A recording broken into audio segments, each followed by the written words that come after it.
மாற்றறியாத செழும் பசும் பொன்னே மாணிக்கமே சூடர் வண்ண கொழுந்தே கூற்றறியாத பெருந்தவருள்ள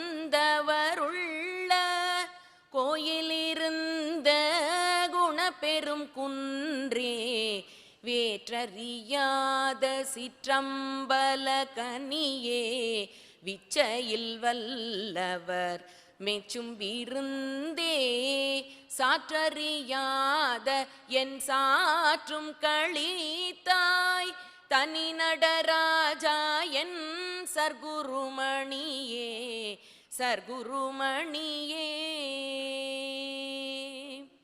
இன்னும் ஒரு நூற்றாண்டுக்கு பிறகு தமிழ்நாட்டினுடைய வரலாறு என்ற ஒன்று எழுதப்படும் என்றால் அதில் ஸ்டார் விஜய் தொலைக்காட்சியினுடைய பக்தி திருவிழா நிச்சயம் இடம்பெறும். எல்லாருடைய பங்கோடு ஸ்டார் விஜய் தொலைக்காட்சி நிறுவனத்தை சார்ந்த சான்றோர் பெருமக்கள் அனைவருக்கும் என்னுடைய பணிவான வணக்கங்களை தெரிவித்துக் கொள்ளுகின்றேன். சான்றோர் பெருமக்களே, வெண்மை நிறத்திற்கு ஒரு மதிப்பு உண்டு. கலைவாணி வெள்ளை கமலத்திலே குமரகுருபரரை கேட்டால் வெண்டாமரை கன்றி தாங்க வெண்வெள்ளை உள்ள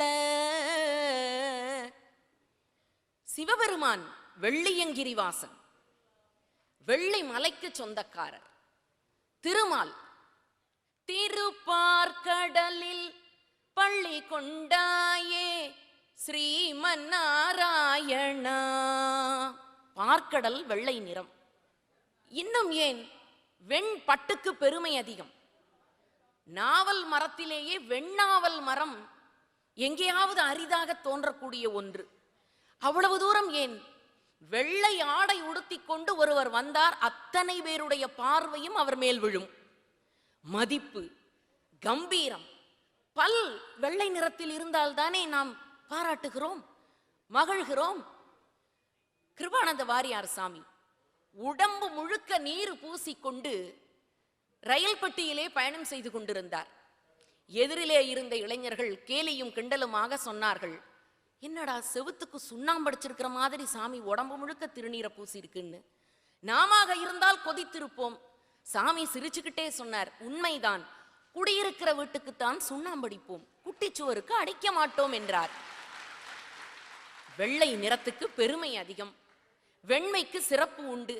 வெளிநாட்டவர் கண்டுபிடித்தாலும் நாமும் இன்றைக்கு பயன்படுத்துகிறோமே பவுடர், அந்த சுண்ணப்பொடி கூட வெள்ளை நிறம் தானே.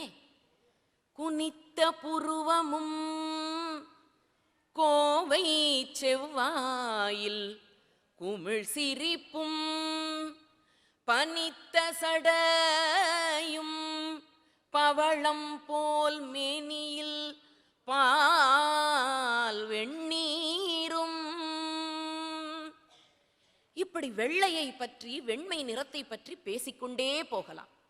இத்தனை பெருமையும் தாங்கி இருக்கிற அந்த வெண்மை நிறத்துக்கு ஒரு தனித்த சிறப்பு பெருமையை கொடுப்பது வெந்நீர். ஆகவேதான் இன்றைக்கு மந்திரமாவது நீரு என்ற பொருளிலே எனக்கு தெரிந்த ஒரு சில கருத்துக்களை உங்களோடு பகிர்ந்து கொள்ளலாம் என்று நான் நினைக்கின்றேன். ஒருவன் 1000 ரூபாய் கொடுத்து பசுமாட்டை வாங்கினான். நான் தானே காசு கொடுத்து வாங்கினேன் என்று நானே பாலை கறப்பேன் என்று மாட்டுக்கு பக்கத்தில் போனான். பால் கிடைத்ததோ இல்லையோ, பல் கிடைத்தது. காரணம், என்னதான் நான் காசு போட்டு பசுமாட்டை வாங்கி இருந்தாலும் அந்த பசுவினுடைய கன்று பக்கத்தில் இருந்தால்தான் அந்த பசுமாடு பாலை தரும். அதை போலதான் ஆண்டவனை வணங்க வேண்டும் என்று சொன்னாலும் கூட அதற்கென்று ஒரு முறை இருக்கிறது, அதற்கென்று ஒரு வழிபாடு இருக்கிறது, அதற்கென்று முன்னோர்கள் இருக்கிறார்கள், அதற்கென்று அடியார்கள் இருக்கிறார்கள். யாதும் சுவடு படாமல் ஐயாரடைகின்ற போதில். சொன்னது யார்? அடியவர்களிலேயே சிறந்தவராக இருந்த அடியார் சொல்றார்,